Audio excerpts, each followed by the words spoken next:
superintendent's report. Okay. Update on the cafeteria. I think they're still doing a really good job with, if it's okay with you, we did a survey of the cafeteria. I don't know if you've had kids, grandkids, or come home and mention it, but we did a survey, and the 5th grade class, Mrs. Holt's 5th grade class, happened to be studying graphs and charts and surveys. And so they have compiled the elementary cafeteria survey about favorite foods and least favorite foods, and made graphs and came and presented it to me. And I would like for them to get a chance. Many of them have never been in here and doesn't understand, so it'd be kind of a learning opportunity. And I'd like for them to come and present their findings. Miss Cripsup's computer class compiled the high schools. I haven't seen their results yet, but they're pretty interesting.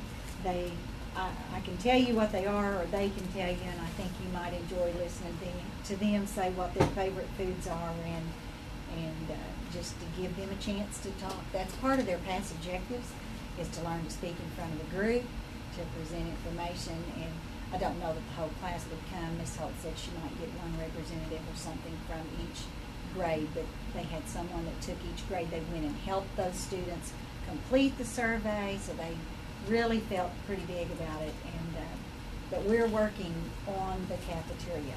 But when I talk about cafeteria,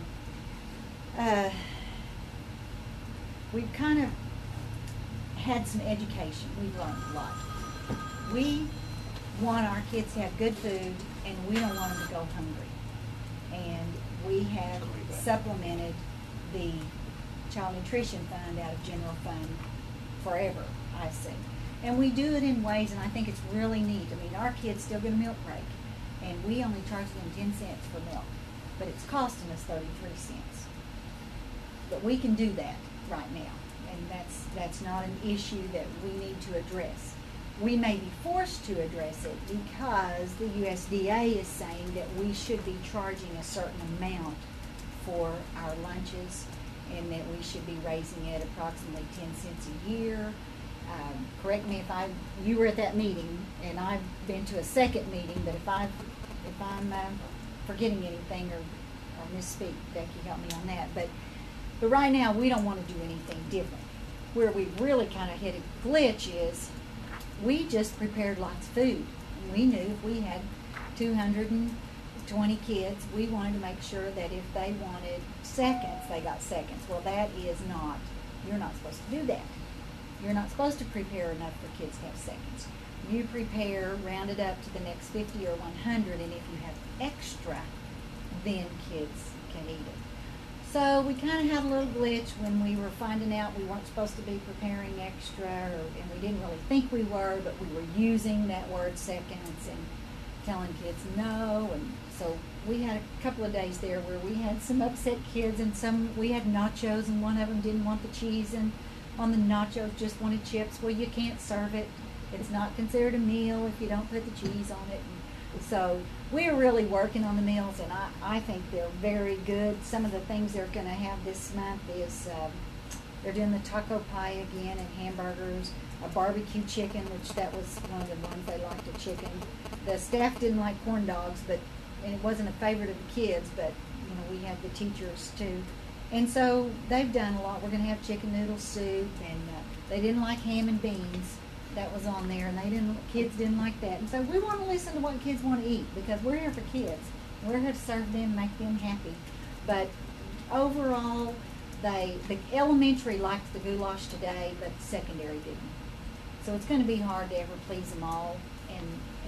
But we're working at it, and I think they're doing a great job. Today they had goulash and a toast, corn, cherries, and then the secondary kids 6th and above could go to the salad bar. So, they had a good, hearty meal, and a lot of kids want to go get those extras. And we can tell that we have a lot of hungry kids, but we want to feed them as best we can. So we're trying to tread, and we'll get monitored sometime in the year, and if they don't like what we're doing, they'll tell us and we'll correct it.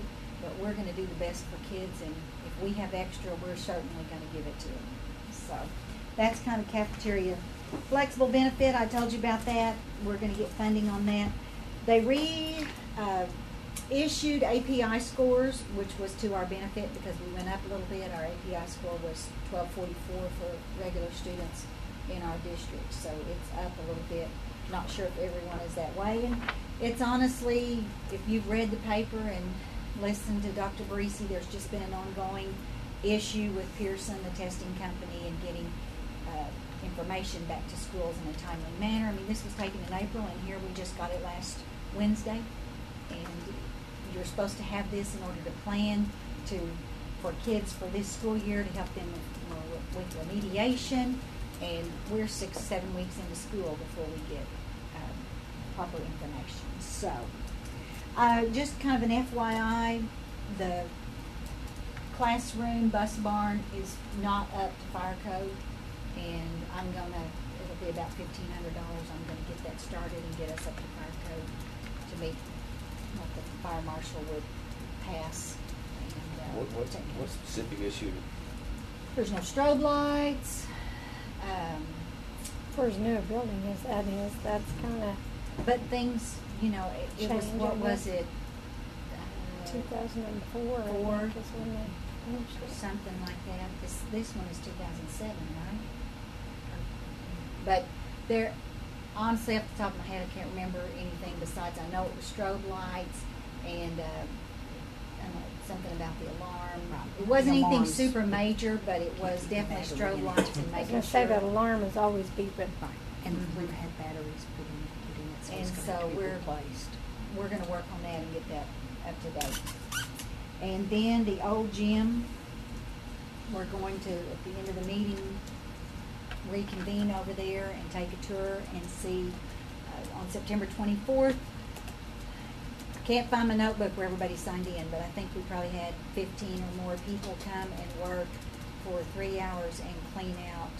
And we filled the roll-off with broken items. Now this was after I contacted a textbook company that takes used textbooks. They sort them, categorize them, and try to sell them to other schools, and then we get a little bit of money for it. It isn't going to be big, but if they can't sell them, they send them to third world countries, primarily Africa, to help people learn to read and learn, which that beats just throwing them in the dumpster, because some of them are pretty old that we've kept in case we needed them. And I asked around, and no one remembers ever having to go get any of the ones we've stored. And I hate to tell you, but we took 9 pallets about this tall of those books out of there, plus the rest that had gotten wet and things had gotten into that we threw away. We have down there, I have a list. I really couldn't get to it to count everything, but about 50 band uniforms and hats, 74 elementary chairs, about 100, desks, about 125 elementary chairs, student desks, teacher desks. I just have a list of things, plus in the shop, and I don't know what all that equipment is. Y'all are going to have to help me. And when we get to that item, for you to possibly declare that surplus and us discuss what you want to do, what your pleasure is with that. So that's my report. Any questions? Okay.